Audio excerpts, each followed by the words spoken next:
Welcome to the Strengthening Partnerships for Students with Disabilities webinar series. Our session topic is the importance of family-school partnerships. This presentation is brought to you by the California Department of Education, Special Education Division, and the Seeds of Partnership Project. Thank you for taking time out of your schedules to join us. Next. As we get started, I want to point out that we have English to Spanish interpretation, which you can access through the webinar controls under Interpretation with the symbol of the globe to select the language you'd like to hear. We also have American Sign Language, which we will spotlight during our time together. If technology isn't quite working for you, drop a comment in the Q&A for us and we'll do our best to address it. Next. It's my pleasure to now introduce our California Department of Education Director of Special Education, Dr. Rachel Heenan. Good morning, everyone. Just a quick sound check. Can you hear me? Yes, we can. Thank you, Robin. Good morning, everyone. As Robin stated, my name is Dr. Rachel Heenan, and I'm California Department of Education Special Education Division Director. I want to welcome you today as we begin our first annual webinar series from the Special Education Division. Today, we will focus on strengthening partnerships for students with disabilities. A lot of my work and passion has been focused on strengthening relationships between parents, families, caregivers, and educational leaders and practitioners. If we are to move the needle and improve outcomes for students with disabilities, this partnership is essential. In fact, for those of you who are interested, and it should come as no surprise, our educational research finds that strong partnerships between home and school lead to increased academic success and engagement for our students. As many of you know, a recent priority of the Special Education Division is to enhance support for parents and families of students with disabilities in our great state. At CDE, we recognize the critical role that families play in the educational success of their children. Therefore, the Special Education Division has strengthened its outreach and support system to families and educational partners. Know that we're committed to strengthening these partnerships through many of our initiatives and programs. One example of this work is a key initiative we have is the establishment of our Constituent Support Services Office, and we call it our CO. Within this office, the office really focuses on providing support, assistance, and resources to families navigating the special ed system in California. I want to quickly thank several of our members, our staff, who really have led this work, including Trina Oakes, Sharday Pickens, Lisa Louie, Ryan Welch, and Grace Reyes, who really help on the front lines, answering these calls and immediately supporting families in need. Our hope is to always resolve concerns at the lowest level possible and help repair and improve relationships between families and schools. Today, our webinar series focuses on learning together.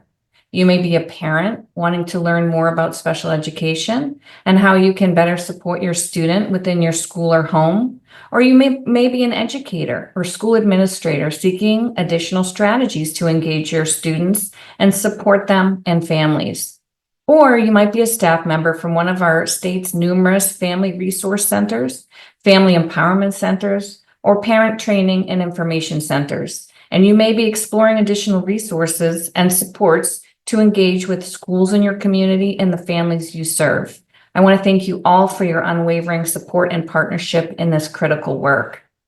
We are all here at this session because we are seeking resources, ideas, and strategies that lead to better support for our students with disabilities. As a lifelong professional in the field of special education, I know how important it is to develop and maintain partnerships, especially those with the families we serve. This not only benefits the individual students, but benefits our community as a whole. In closing, I'd like to thank the Seeds of Partnership for developing this webinar series together with our department, Noelia Hernandez and her team for assisting in this project, and for everyone here for taking this unique opportunity to learn together. It is our sincere hope that with knowledge, skills, and resources shared, and the variety of topics in these sessions will lead to a broadening awareness and deepen ongoing partnerships that impact and support improved outcomes for our students with disabilities. So thank you for your time. And again, welcome to the Strengthening Partnerships for Students with Disabilities webinar series.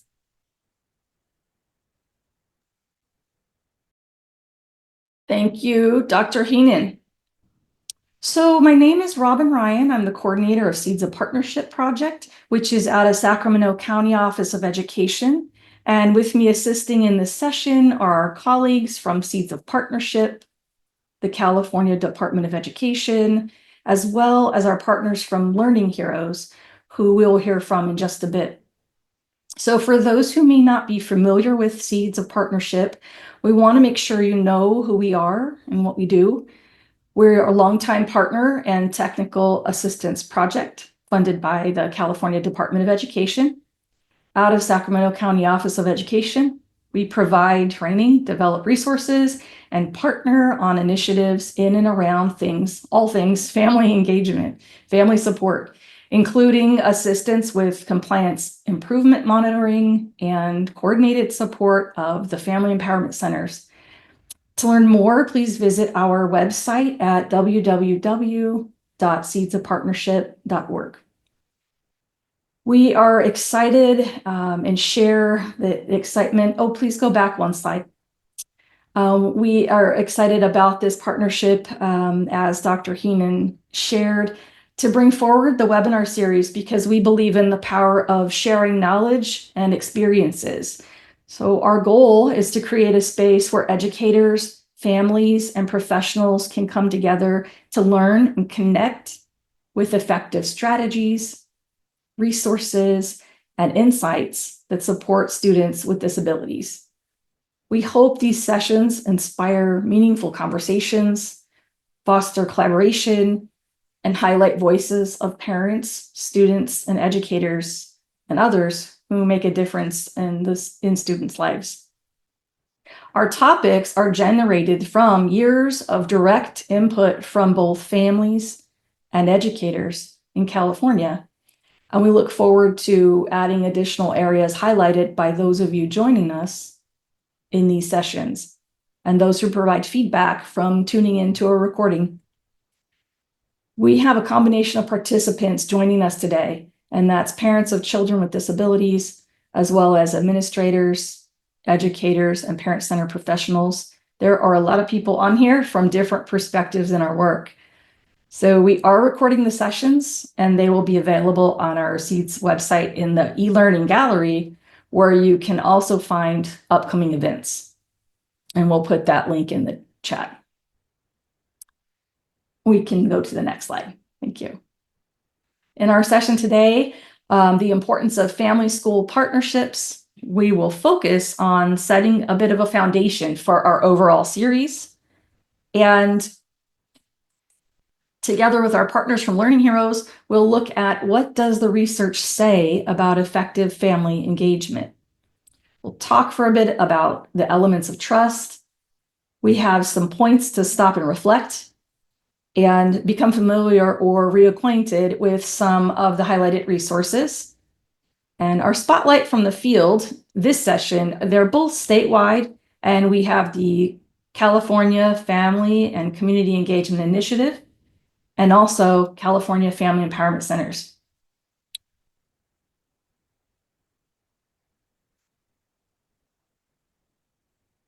So we cannot think of a better way of jumping into our topic than bringing in the voice of Dr. Karen Mapp into our session.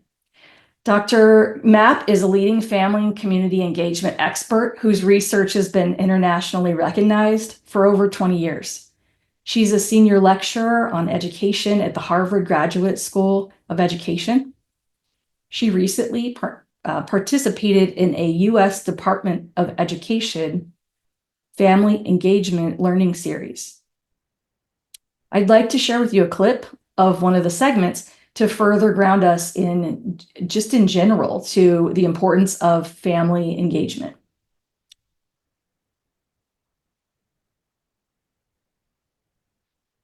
I am going to try to give you all an overview on just how important this engagement of families actually is in terms of our student success. But I'm also going to share with you some quick findings on the research about how this engagement not only helps our students, but helps all of us in this work. And so I'm going to share my screen. Hopefully the technology is going to work because we all know how that goes. So hopefully you can all see my screen. And so what I want to do is talk to you about a new bit of research that's come out from my collaborators. Ann Henderson, who many of you know, has been doing this work for many, many years. And she and I partnered on this in terms of trying to share the research with you on the power of engaging our families. And so the title of my quick 10 minutes is When We Partner, Everyone Wins.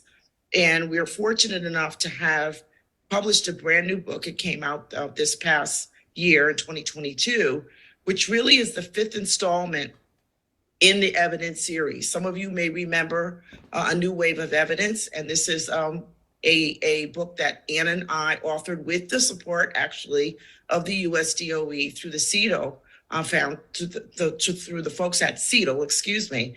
And we were able to publish a book that was for practitioners and for researchers and others that summarized the research on family engagement. And that was research that was done before 2002. So what we knew is that it's been 20 years, if we can't believe it, it's been 20 years since that publication. And we thought it would be really wise to do another publication where we summarize what research had been done over the past 20 years to again show us the impact of engagement on outcomes. So we were able to select 40 studies, and the studies span right up to 2021. So what did we find out? Two big headlines from this research. And what we found was that, first of all, we know for sure, after over 50 years of research, that when we engage our families in partnership, these full, equal, and equitable partnerships between home and school, we not only see benefits for our students, we see benefits for our educators, for our families, for our schools, and our districts and communities. And we also learned, and this is sort of what else was new from this research. This research told us a lot about what are the high impact strategies when we're trying to partner with our families. And this research actually very much supports the two dual capacity building frameworks. Version 1, which many of you may remember, I was very honored to be in partnership with the US Department of Education. And we were able to, in collaboration again with CETO, publish the first dual capacity framework on family school partnerships. And right after this was published, I actually started to ask people out in the field who were using it, what works, what doesn't work, what would you like to add? And that was when I was able to revise the framework and come up with a new one, which is the version 2 of the dual capacity framework for family school partnerships. But what I am really excited about is that the research on the impact of partnerships actually feeds this dual capacity framework and is the foundation on which the framework is built. But let's talk quickly about the outcomes. And so what we know is that when we partner, these are the outcomes that we see for our families. So many of you who know me, who know that I do a lot of these presentations, I always talk about that famous commercial, Where's the Beef, right? Where Clara Peller wanted to know, what do we see if I'm going to spend my hard-earned resources on your product? What am I going to see as a return on investment? So this is the Where's the Beef for our students: higher grades and test scores, better attendance. But just quickly, I want to let you know that we now know that this engagement isn't just good for our students, it's good for our educators. We find that when our educators engage with families, a lot of the deficit-based mindsets they have about families begin to melt away.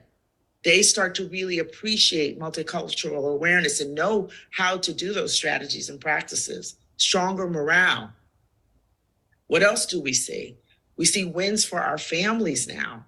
So we see that our families are able to have stronger relationships with their children because they know more, because we're exchanging information with our families. They know more about how to support their children's learning. So these are some of the ways in which we see the impact of engagement on our families. Wins for schools, more positive school climates, higher morale. You know, a lot of our teachers like being in schools that have strong family engagement. And then also these schools have better reputations in the community when they're engaged with families. And then wins for our districts and our communities. You can see, again, lots of very powerful outcomes, reduced suspensions, increased graduation rates. And so I just want to emphasize that this engagement is a key ingredient to the success of our students. I am going to try to give You you can go all to the an next slide. overview. Although I could watch her all day. But so whether you're working in support of students with disabilities or not, the foundational information is really a good touch point and grounding for us all to keep in mind and at the forefront of our work. So I'd like to now introduce one of the partners in our series, which is Learning Heroes. They are nationally recognized leaders working with educational organizations across the nation and several projects in California with a focus on developing trusting relationships between families and educators to advance student learning and successful outcomes. We've been part of some great work under the leadership of Dr. A.L. Bergman, and we're thrilled to have Wendy Lopez Aflito here to present with us today. So I see Wendy. Thank you. Wendy. Thank you so much, Robin. Thank you to Seeds of Partnership, to CDE. We're thrilled to be part of this inaugural first session with you. I will say that, Zach, if you could advance the slide. As you mentioned, Learning Heroes is a national organization, and our vision is pretty simple. We believe that parents are the experts of their kids, and our vision is for families and educators to team up as true learning heroes so that together we can unlock every child's full potential to pursue their passion and fulfill their purpose. And we do that in several ways, but it really comes down to accelerating the homeschool partnership in ways that are grounded in trust, and that's going to be the focus of our conversation today, and really centered on student learning and well-being, so that ultimately we can do the job that we are all here to do, which is advance student outcomes for all kids, and that includes our children with learning differences and disabilities. I will say that I come to this work as a former educator. I worked for 2 charter schools that had a really strong emphasis on family engagement, and it was through doing home visits, which I'll talk a little bit about, that I really became passionate about the work. I saw my own story as a first-generation Latina in the families of my students. I'm also the daughter of an educator, and most importantly, I'm a mom. I'm a mom of a 10-year-old and a 7-year-old. My youngest has an IEP for speech, and so I'm very much living this and breathing this every day. So thank you for having us. If we can have the next slide, Zach. So although this is a webinar, sort of one way, we are really eager for your feedback through the feedback form and your questions, and want to build in some moments for interactivity, as Robin mentioned. So we want to kick it off with a poll. We want to ask you, and this is a question that we have included in our national survey.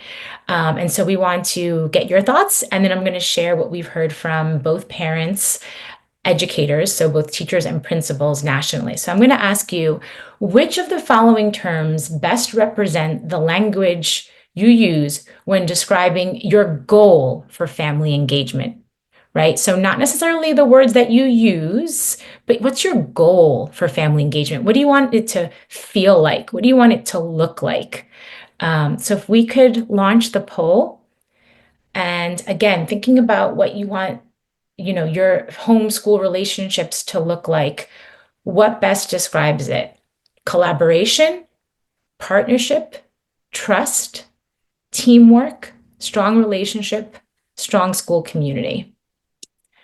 Robin, I'm not seeing the poll. I'm not sure if it's launched yet.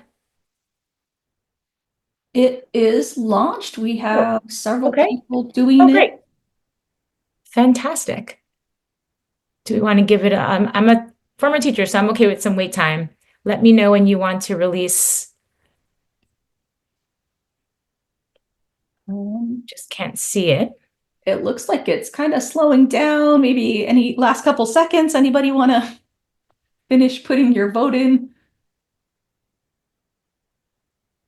Okay, we probably could close.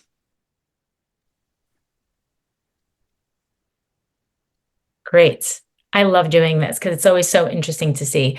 So it looks like we have, wow, this is the first time I've seen this. At 29%, collaboration and partnership is tied at the top, with trust, teamwork, strong relationships coming in at the bottom. That is really, really interesting. And certainly collaboration and partnership, hence the title of Seeds of Partnership, is so critical.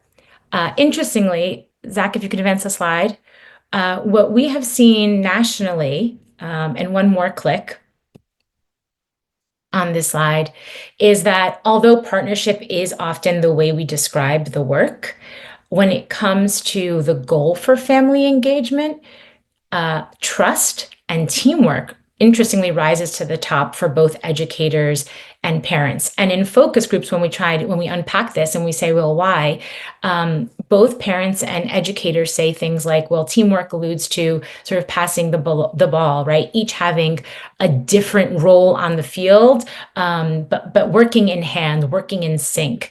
And trust rises to the top because, as we're going to see in a moment, what the research really tells us is that for strong family engagement to take hold, trust is an essential ingredient. And so it's really interesting that we have seen nationally that that word really resonates for both parents and educators. Again, just really validating what we've seen from the 50 plus years of research that Dr. Mapp alluded to and that we're going to dig into in a moment. So next slide. So as we heard from Dr. Mapp, I'm not going to read all of these, but if you don't have Everyone Wins, it is a great book. What the research really does show us is that when families and teachers team up, our students, our schools, our teachers, we all win, right? And so that's everything from student achievement to test scores to better social skills and behavior. I know as a parent, if I'm struggling with something, when I communicate to my daughter that I am in touch with Miss Byrne, it makes a difference. She sees that we are in lockstep. There is no getting around either one of us. So that is really the end goal, to support us all, because especially as we're talking about families and teachers, special ed teachers, like we need to be working together. We cannot do this alone. Next slide. So Unlocking the How was published by our Senior Vice President, Dr. Yael Bergman, when he joined our team in 2022. It is the anchor text for our Family Engagement Leadership Institute, and it's going to serve as an anchor for this session and the second session that we'll do together. What's great about it is that it really distills the research, Learning Heroes research, the dual capacity framework, which I'm going to delve into in a moment, as well as embracing a new normal. It provides several case studies. So for any school administrators that might be on with us today, it gives case studies of what it looks like in action. It also provides a set of leadership look-fors so that we can know what to be looking for as it relates to partnerships. So this will be a little bit of an agenda for us and also an anchor text. Next slide. So stemming from that, again, Unlocking the How distills from these three bodies of research. And the way that Dr. Berman really describes it, which I think is really helpful, is that each of these provides a different lens, a different vantage point, sort of a 30,000 foot, 10,000 foot, and then ground level, like, day to day. And there's a place and space for each. And in fact, they should inform each other. So first, we're going to delve into embracing a new normal, if you can advance the slide. And Dr. Mapp mentions this in the video. I think we can drop it in the chat, but just really briefly, it's a fantastic piece, I think really relevant for the moment we're living today as well. Dr. Mapp and Dr. Berman worked on this together in 2021 at the height of the dual pandemics. COVID-19 and the ongoing crisis of systemic racism in America.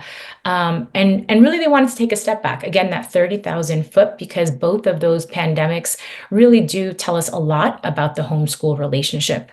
And so what they anchor in are some of the root causes, right? So the first being that often non-dominant families, so that meaning our low-income families, our families of colors, certainly our families with children with learning disabilities, we're often treated as spectators to the sport. I say to my principal, please don't keep me at arm distance because I'm going to lean in and I'm asking you to lean in, right?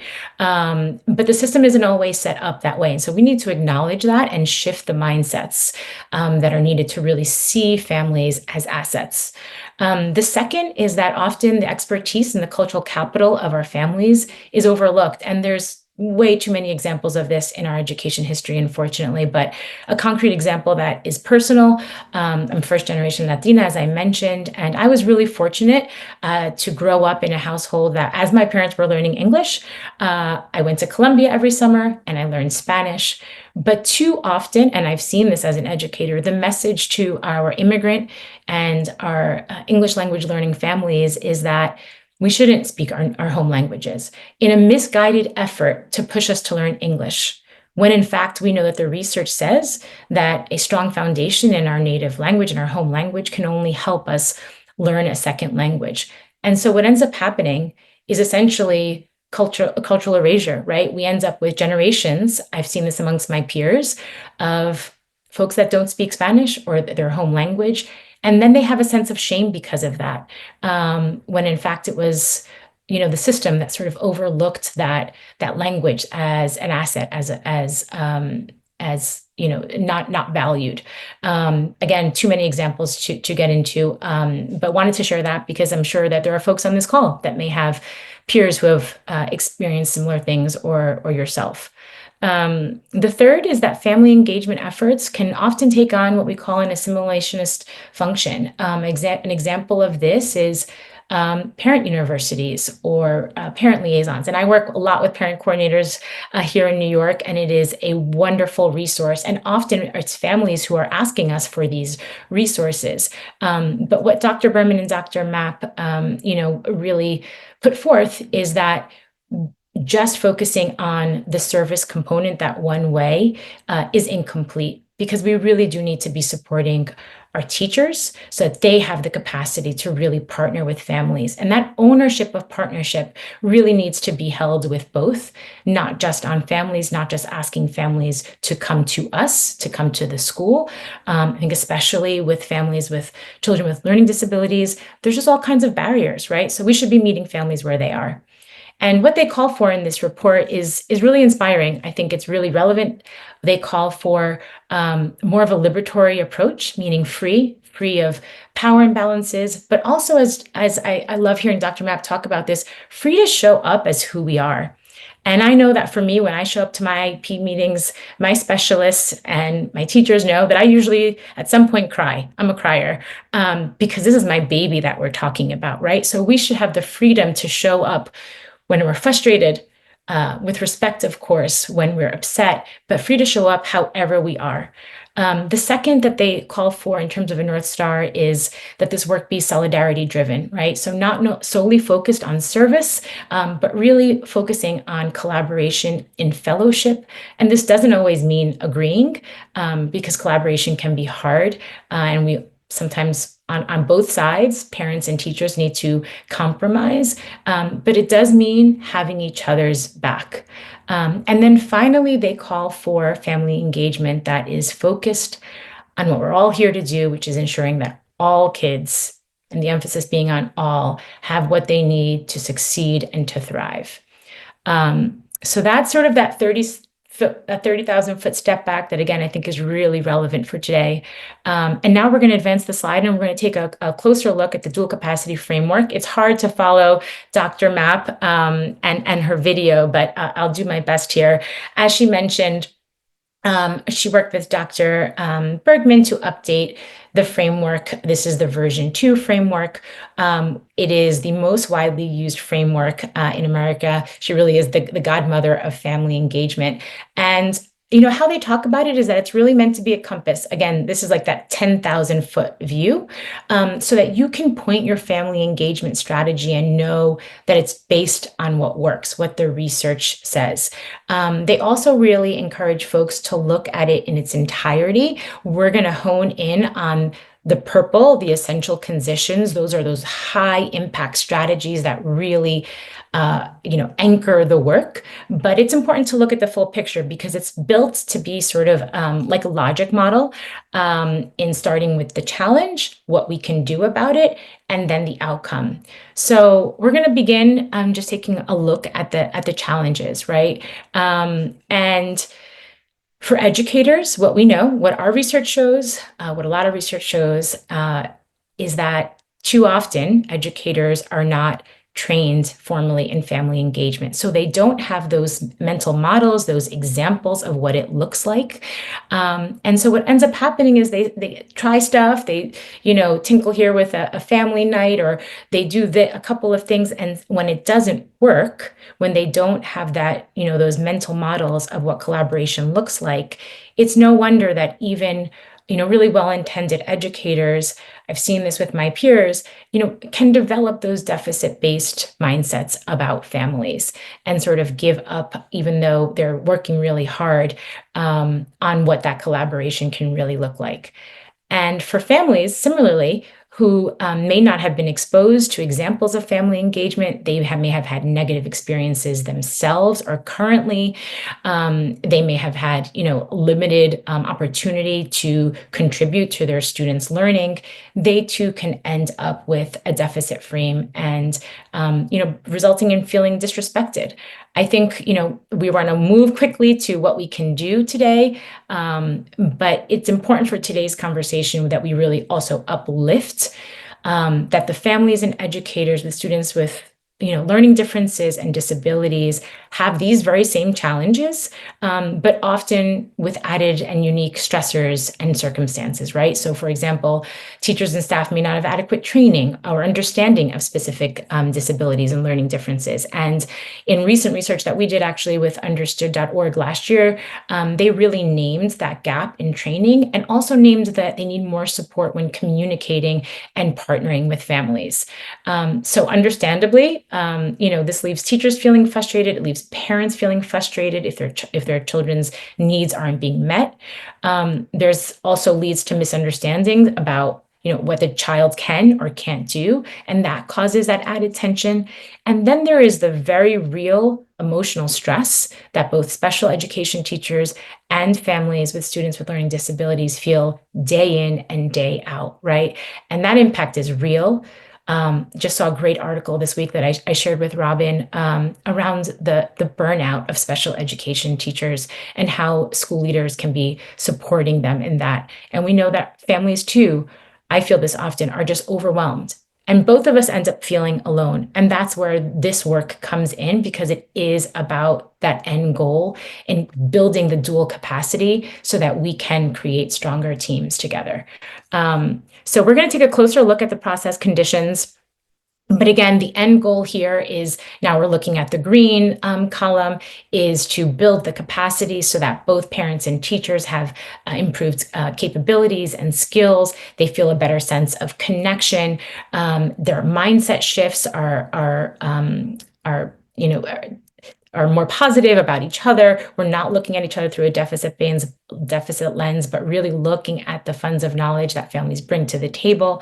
And the end goal resulting in more co-creation, more collaboration, so that ultimately all of our students can really thrive, and that we see our school improvement goals being met, which is what we're all here to do. So if we can advance the slide, Zach, want to be mindful of time here. We're going to take a closer look at the process conditions. And these, again, are those high impact strategies that we can all contribute to, parents and educators. The first, and this was the biggest shift or tweak to the version 2, which is that they bumped up relational trust to be the number 1, because without it, family engagement strategies will not take hold. It is really critical, and we're going to take a look at what that looks like in a moment. The second is that family engagement strategy. We want to build trust, but it's not enough to just create those welcoming environments, right? This is really about linking to student outcomes, to student learning and development in a very real, tangible way. The third is that this really be asset-based. Again, I talked about that. So looking at those funds of knowledge, that collaboration be really front and center, right? I love how Dr. Mapp says that there's the word labor is in the word collaborative, because it's not always easy, but it's critical that it be interactive. And finally, we really want to honor and be culturally responsive and respectful to our families. So those are the process conditions. This is like what it looks like and what we can each be doing each day. And we are, many of us, I know all of you are working so hard through your partnerships. And if we could advance the one more click, Zach. There are also the organizational conditions, which really are what the engine, right? What enables the work to take hold, those systems and those structures in place that really enable teachers to not feel like they are alone, right? Because there's lots of teachers out there, but if they're doing sort of, random acts of family engagement and they don't have those systems, the training, the time, the support, it really won't be integrated in the way that we know it needs to be to take hold and to really support learning and outcomes for kids. So next slide. So again, that was the 10,000 foot, the dual capacity framework. And what Unlocking the How looks to do is really bring it down to the ground level. So there are case studies, there are look fors, and Dr. Berman pulls from the dual capacity framework to anchor us in 3 pillars of effective engagement. The first, again, anchoring it in placing trust and teamwork at the center of the homeschool relationship. And when we talk about this, we really talk about relational trust, which we're going to get to in a moment, but also looking at how we approach it, right? So there's often a lot of events at school, there's a lot of activities, but as much as possible, making the place and space so that our teachers and our parents can have that one-on-one time. I know that I value that so much. I come prepared, I come with my questions, I follow through, and we're going to talk about that, but that one-to-one interaction is so critical. When we build trust, when we have each other's back, that is when we can make room for deeper partnership related to pillar 2, which is student learning and well-being. Our parents and our research share with us that the number 1 thing they want from school communication is the truth about how their student is progressing. And they want to know what is expected of them. What does it look like? And so when we have that trust, it makes room for those harder conversations around student learning, which can be hard. Those candid conversations about how our kids are doing, how they're being supported or not supported, or what we're advocating for, those can be hard conversations. And anchoring the focus on student learning is actually going to be the center of our topic for our March session. So we're only covering it at a high level today. But want to give a nod to that. We know that for families of students with disabilities, this piece can be hard, right? Like navigating those IEPs, getting the services and the supports that our children need can be challenging, equally so on the educator side. And then finally, the third pillar is building the systems and the structures that enable the work, as I mentioned earlier, the time, the support for educators. And while this might, infrastructure can sound like a big word for us as parents, for administrators on the line, really want to encourage you to check out Unlocking the How on those leadership look fors. But we all have a sphere of influence, right? So as parents, I often will bring together my daughter's speech therapist, her specialist, her tutor, her classroom teacher. The system is not set up for us to all meet together, but I advocate for it. And I know so many of you are pushing that. Well, we're creating the system, right? We are doing our part to create those opportunities to enable trust and anchoring this on student learning and well-being. So next slide. We're going to dig a little bit deeper into, again, this is about today's foundational session is really anchored around relational trust. This is a picture of a home visit from the learning community in Rhode Island. As a teacher, I did home visits, and what I found myself doing was just being vulnerable in sharing my story, listening deeply, actively listening. And what I found is that it made me a better teacher. So we're going to advance the slide, and we're going to look at what the research tells us about relational trust.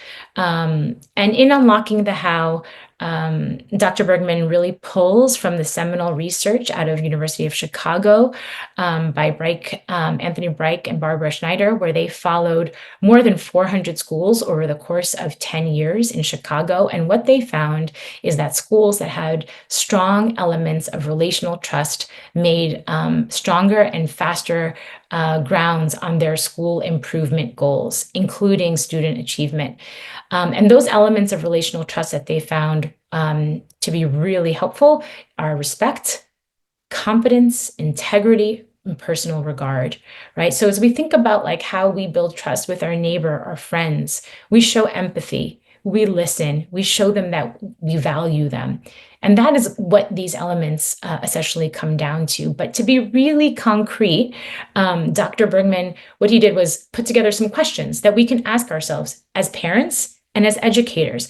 And when we do trainings, we often say, like, I think this is a great slide to keep in a staff room, to keep at a family center, so that we can all be operating and reminding ourselves of what we can be doing. So I love these questions.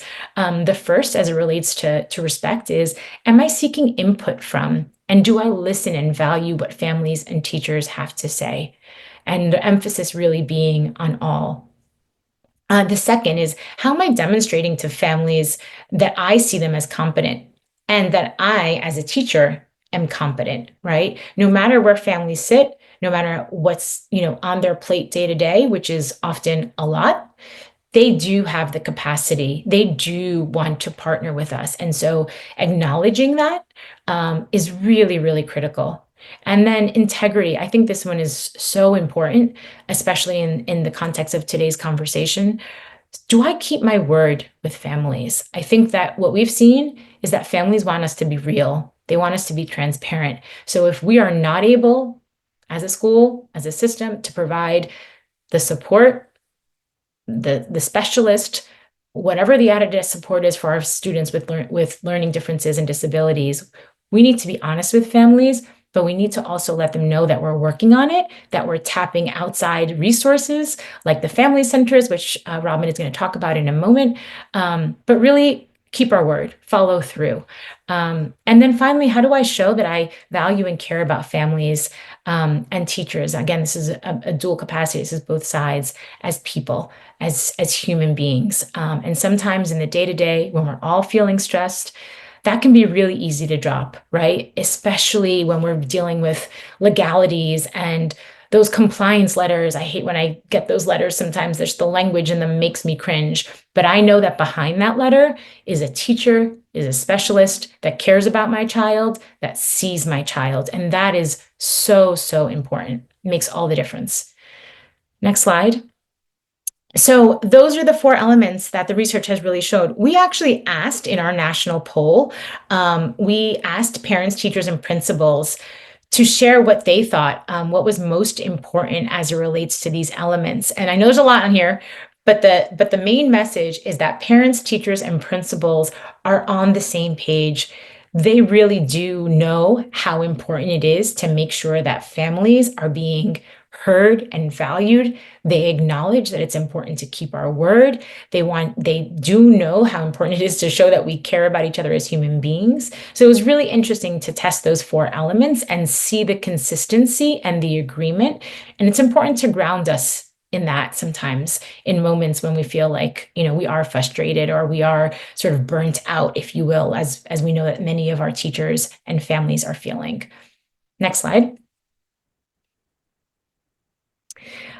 So I'm coming to a close soon here, but what I really want to emphasize is that unlocking the how helps us reminds us what we can be looking for. What does it look like for us as educators, for us as teachers? How are we looking for deep listening, active listening? Are we being truthful, transparent? Are we focusing on strengths? This is such a small thing, but sharing positive news. I love when I'm at my IEP meetings. They always start with a short story that lets me know that they see my whole child, and that assures me that she's in good hands. Even if we're going to have a hard conversation, even if I'm going to push on what she's getting or not getting, it really does help me see. And so I try to do the same thing as a parent. If I'm seeing that they are going the extra mile, if I'm seeing that something is working, I share that at the top of the meeting. Not just as a nice to have, not just sort of, to fill space but authentically, I like to share that. So that's just something small that we can both be doing. Are we meeting families where they are, quite literally? Again, home visits where possible, reaching families in the community. We know that so many of our families with children with disabilities, like there are those just very real barriers sometimes, right? And then finally, how are we building community among families? And that's what I love about the work that Seeds of Partnership is doing. And there's so many great resources throughout California. A moment like today, right? It's not often that folks put on a webinar for teachers and for families. That's tricky, but we're bringing you together. We want to hear your feedback, and we want to make sure that the rest of the series is relevant. Next slide. So a couple of, as I close out, again, today is about trust building. This is another slide that could be kept in a staff room. Often we're strapped for time. Right? That's real. Parent-teacher conferences, IEP meetings. So let's each of us do our part to think about what we want to get out of the conversation. So some tips before the conversation. We can be thinking about what we want to share, what we want to learn, acknowledging any potential biases we may have about one or the other, having empathy, putting ourselves in the other place. During the conversation, one more click, Zach. We want to set boundaries together. If we know it's going to be a hard conversation, well, let's talk about how we're going to navigate that today. Again, we want to communicate clearly. We want to actively listen. We want to be solutions oriented. If we don't have the answer today, let's be honest, but let's talk about what we're going to do to get there. And then always sharing our commitment to build that team. And then finally, after the conversation, let's reflect on what we learned about each other, reflect on how we can continue to, make that next conversation stronger, whether it's a conference or, again, an IEP meeting. And we're going to be focusing more on this the next session. And then finally, back to relational trust, that we are following through on next steps. Next slide. So, we're not going to take too much time here, but as you're driving to work, if you're listening in on your lunch hour, want to just ask you to pause and reflect on what are the strengths and challenges in your family-teacher partnership? What is one idea or strategy that you can try this week? Maybe thinking about an upcoming conversation. The idea of this series is to be really, practical, right? We want to ensure that we are supporting our partnerships in a really concrete way. Next slide.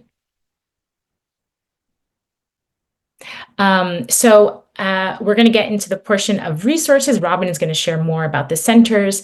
Want to direct you, if we can put into the chat, we have a website called Go Beyond Grades. It's a national campaign really meant to bring together educators and families around a shared understanding of student progress. We have a learning and thinking differences guide that we created with understood.org last year. We have some really great resources from both Learning Heroes and partners. We have videos really uplifting family and educator voices. And so as I close out, we're going to close with a really short video. Robin, if we still have time, Zach, I'm going to ask you to click and play this short video of a special education teacher sharing her experience.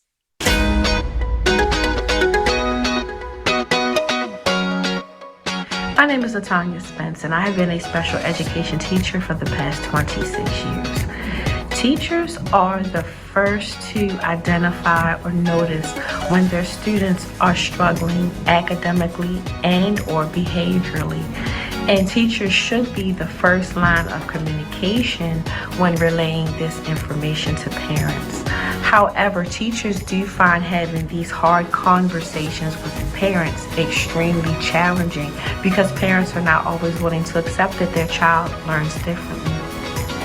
However, I do find that when the teacher and parent relationship is built early on, that when you do have to have these hard conversations with parents, that they are more willing to accept that there may be something else going on with their child.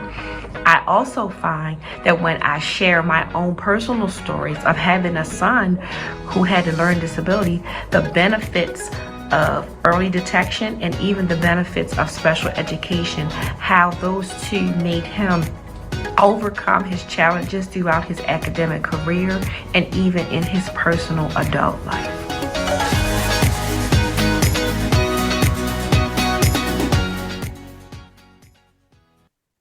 So some great resources. You could pause that, Zach, and we're going to advance the slide. Thank you so much, Robin, for having us. And I will hand it back over to you to close this out. Thank you so much, Wendy. So as we look real quickly at Spotlight from the Field, so part of our webinar series will include spotlights from the field. So this could be organization or resource highlight or promising practice, successful partnership. And so this time we are leaning into statewide partners because this is our kickoff meeting. So we are excited to have the California Family and Community Engagement Initiative joining us, and then we'll follow that with some information about the Family Empowerment Centers. So over to Diana Mesa.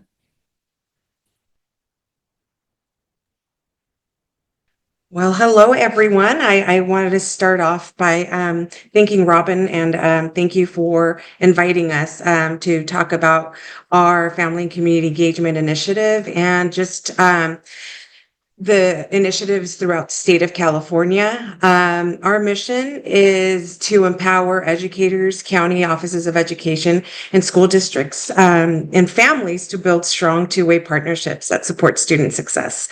And so what we've been really focusing on is raising awareness about the importance of family engagement, improving access to resources that support families and schools, and advocating for policies that strengthen family and community engagement across California. Our initiative has been around a little over a year.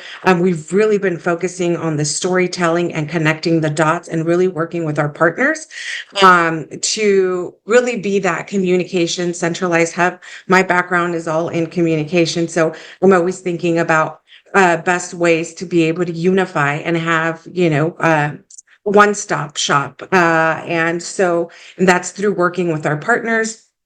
And so there are a couple of things that I want to highlight, that there are some key statewide initiatives that support family engagement.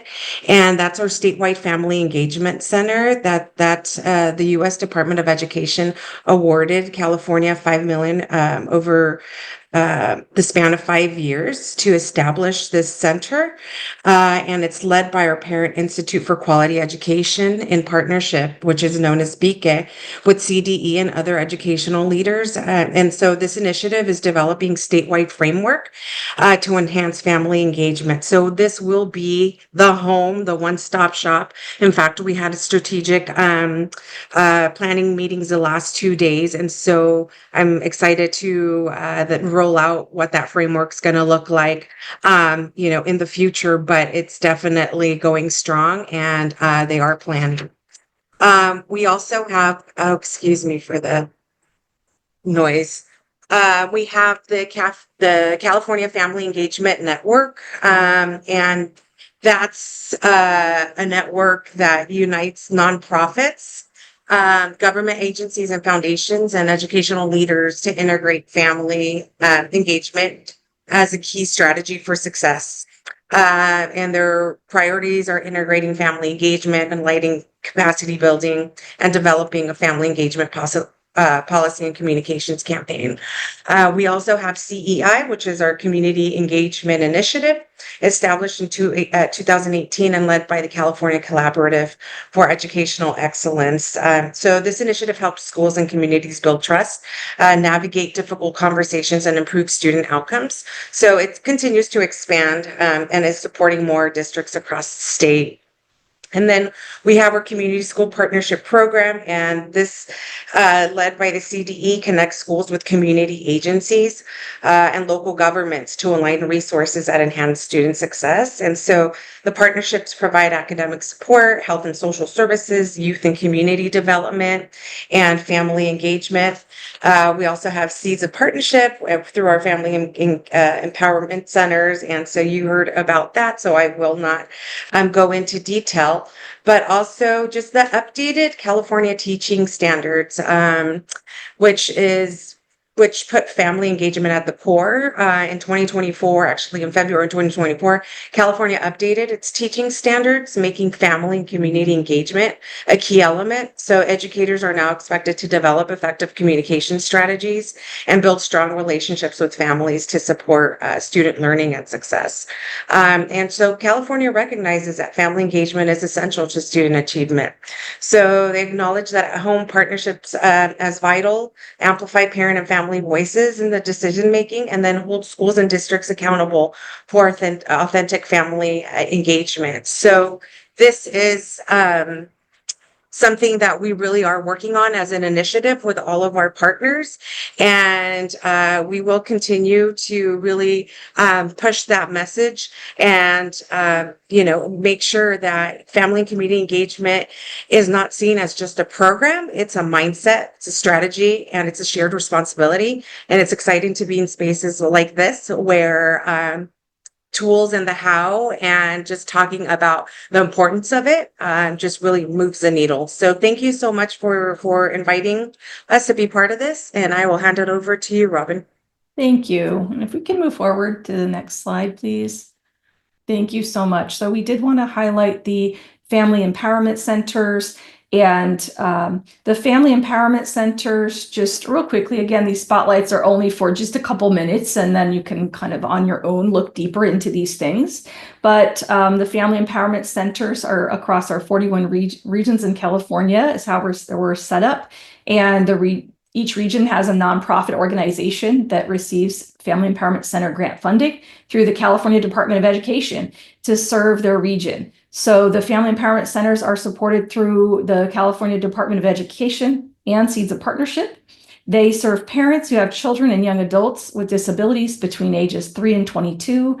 And in California, they have specialized training, peer-to-peer support parents to better understand child's educational and developmental needs, and they promote positive relationships and effective communication. So we invite you to please go visit the brand new website that showcases the Family Empowerment Centers at CaliforniaFamilyEmpowermentCenters.org.